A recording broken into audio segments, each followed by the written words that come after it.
back to Girl at the Con. I am getting really busy with work conventions and fun conventions that I am shooting at a current convention I am doing in the hotel room in Borrego Springs. It is going to be a busy weekend, but I wanted to make sure I could get this out for you, so I'm shooting it here. Today we are going to be talking about all of the wonderful, wild cosplay and costumes at WonderCon 2025. This year I thought the Masquerade costumes in particular were super stellar. I thought everything that I saw from the stuff on the floor was really great. It was just all really awesome. So I'm going to show you some of the stuff that I shot. I don't have necessarily comments on everybody, but some of my favorites I will call out. I particularly loved this couple. They were a little bit older. They were definitely over 30 that were doing Doctor Strange and the Scarlet Witch. I really loved her hair being like two-toned. I thought that that was cool. And I super loved his prosthetic that he did, which I just thought was really cool. In the last couple of years, there's been a real push to emphasize that you can still cosplay over 30. So there's even a group called Cosplay Over 30. You can find them on Facebook. I'm not sure if they have Cosplay Over 30 on Instagram or any other social medias. If I find them anywhere else, I will link them in the doobly-doo at the bottom. But there's a real push to show that people over 30 can still cosplay. I definitely still cosplay. I'm over 30, and a lot of what I do people would consider bounding, but I consider it cosplay. You know, it's whatever you want, however you feel it is.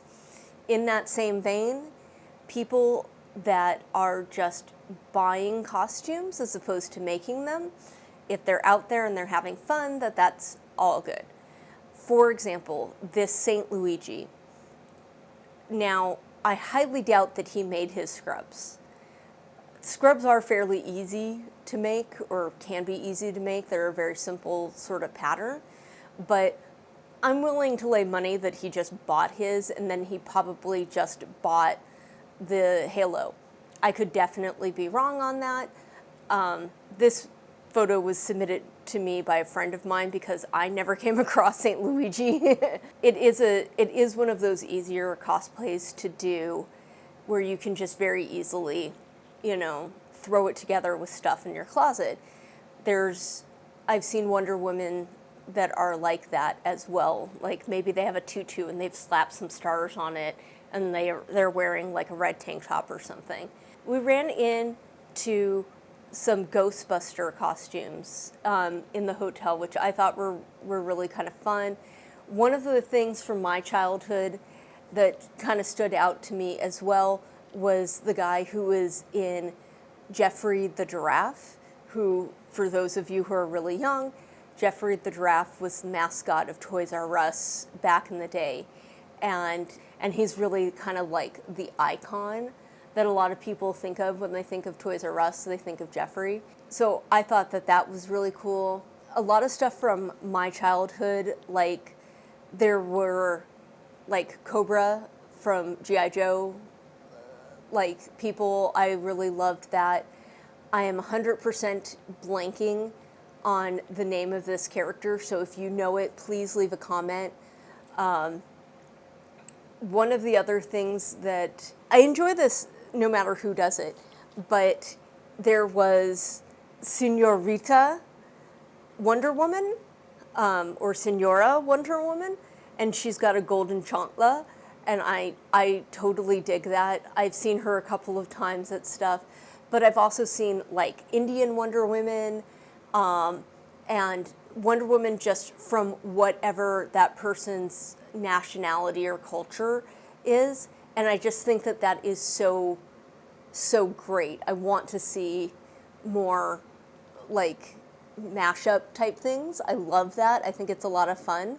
See, now this definitely is a store-bought costume. There is Samus in her plug suit, or her zero, I think it's called a zero suit.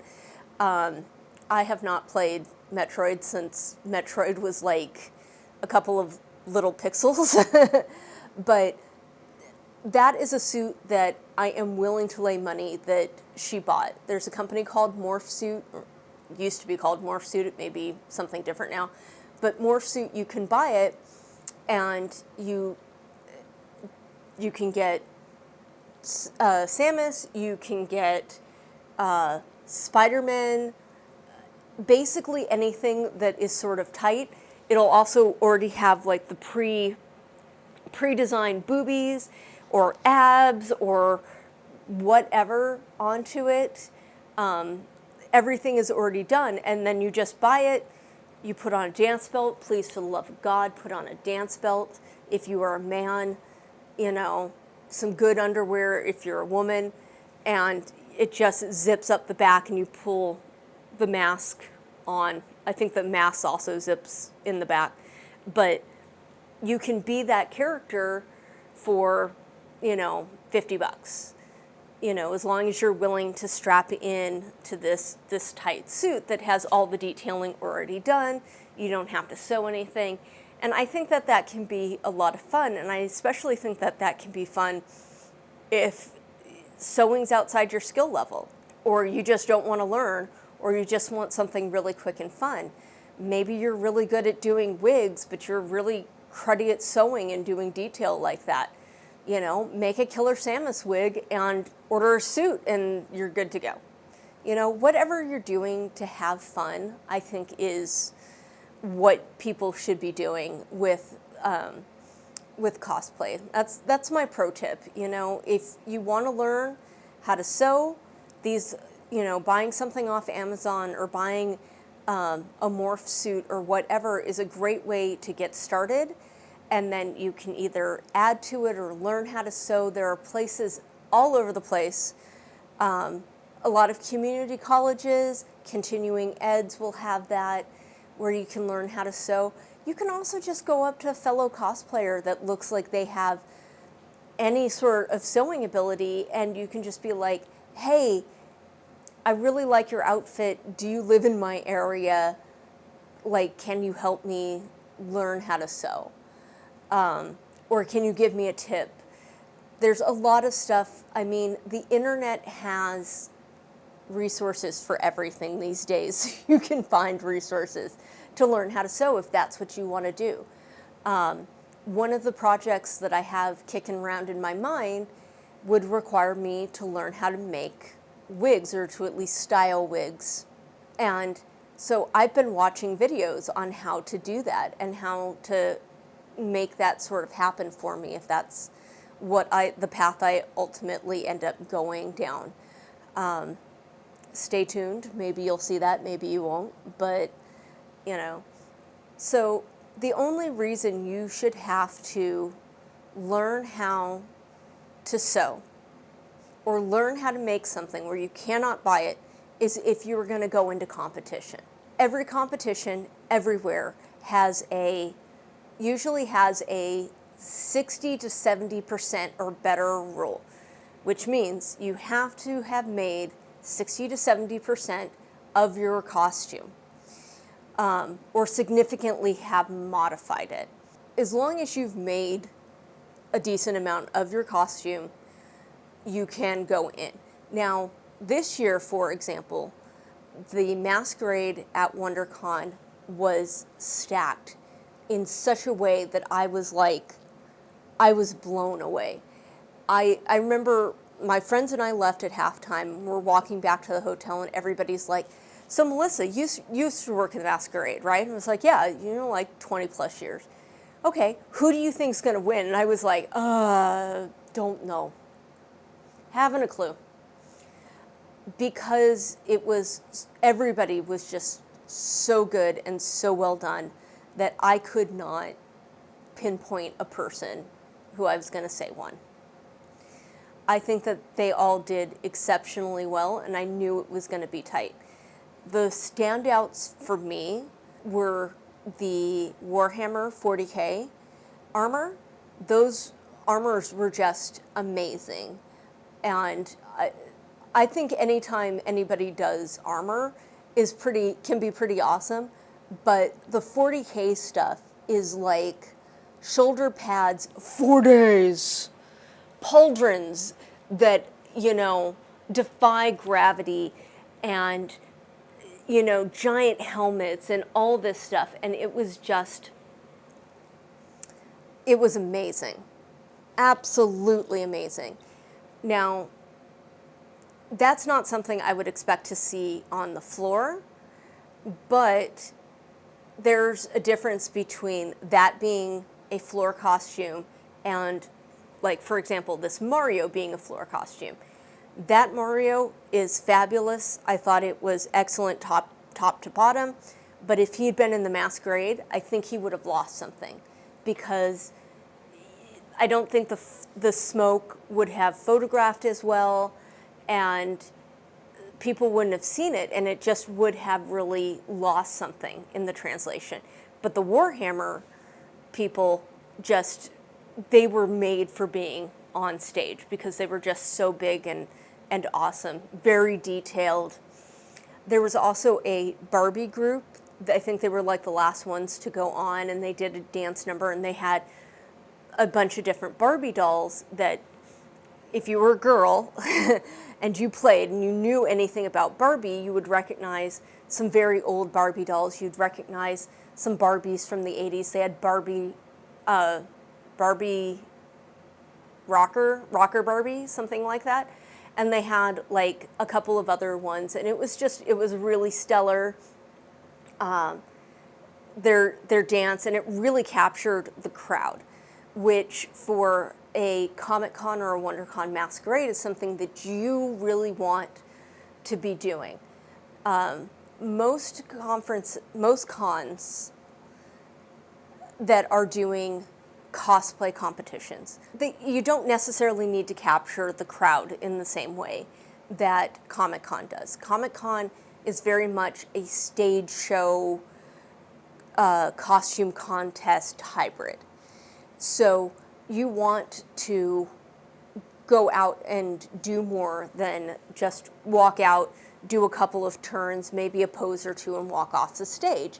I mean, you can certainly do that, and I have seen people who've done that and win, but it is very helpful to go out and do something that really captures the crowd's imagination.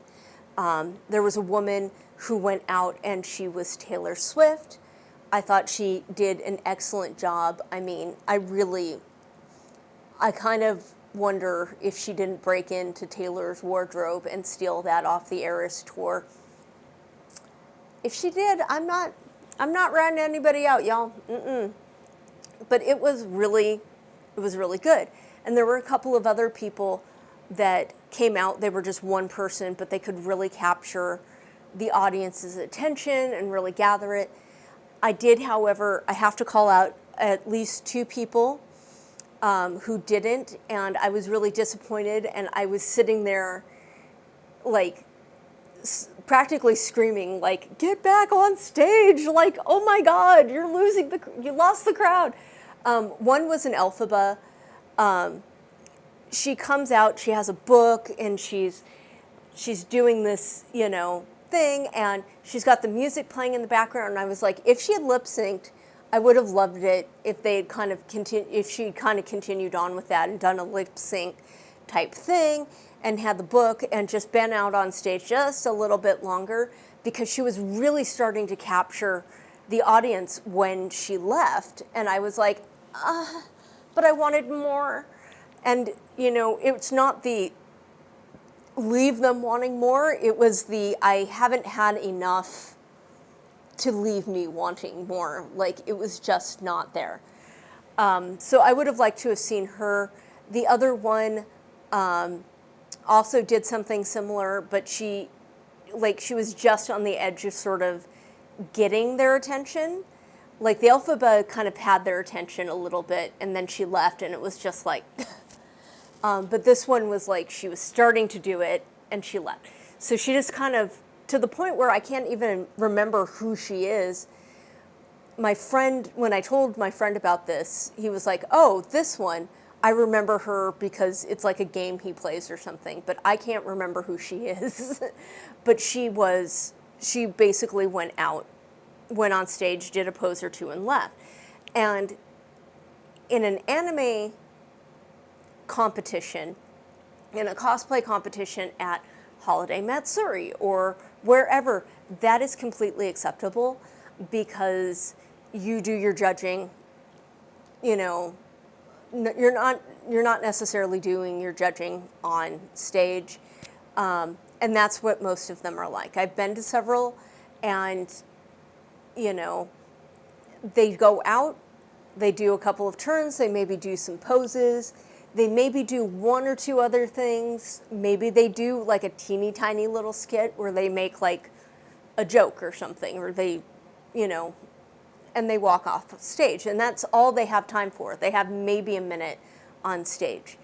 Now, that makes sense for those competitions because those competitions are, the judging has done all day Saturday. Not like all day, but you can wear your costume on the floor where you can't do that with Comic-Con and WonderCon. Comic-Con and WonderCon, you cannot show off you will be disqualified, you will be taken out of the show sometimes if they find that you have worn your costume during the convention. So typically what they will do is, so that people don't have to be in their costumes all day and can go see some of the convention, is they don't start having people gather up until about, I think it's like 5:30.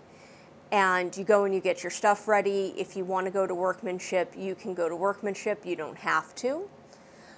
You can certainly just go to perform. That's completely acceptable. And you maybe have some photos taken, and so that the judges can place you. And that's it. Now, at basically any other competition, you would get a time slot, say Saturday 2:10. Saturday at 2:10, you would show up for judging. You'd have, I think it's something like 3 to 5 minutes, maybe it's more, with the judges, and they would sit there and they'd flip your seams and they'd look at every little detail because those are much more craftsmanship oriented contest, as where Comic-Con is definitely much more show driven. And there's nothing, I have nothing against either side, but it's different, and people who go from one to the other have a hard time because they're just two different things. So, like I said, the worst were the people that just came out, did a little thing, and walked off, and it was just like, I wanted more of their presence, and those people always disappoint me because I just always want more. I want to see more.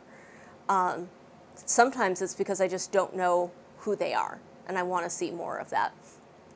But this year, like I said, completely stacked. I could not have chosen a winner if I had wanted to. And then the halftime show, they also did an amazing, I didn't stick around for the Saber Guild, but I did stick around for the core dance group. And they did like a D&D thing. And I didn't get it on my good camera because I thought we were going to leave, so I'd already packed up my good camera when my friends were like, no, we're staying for this. And so I had to record it on my phone. But you should see some of that. It was, all in all, it was just really good.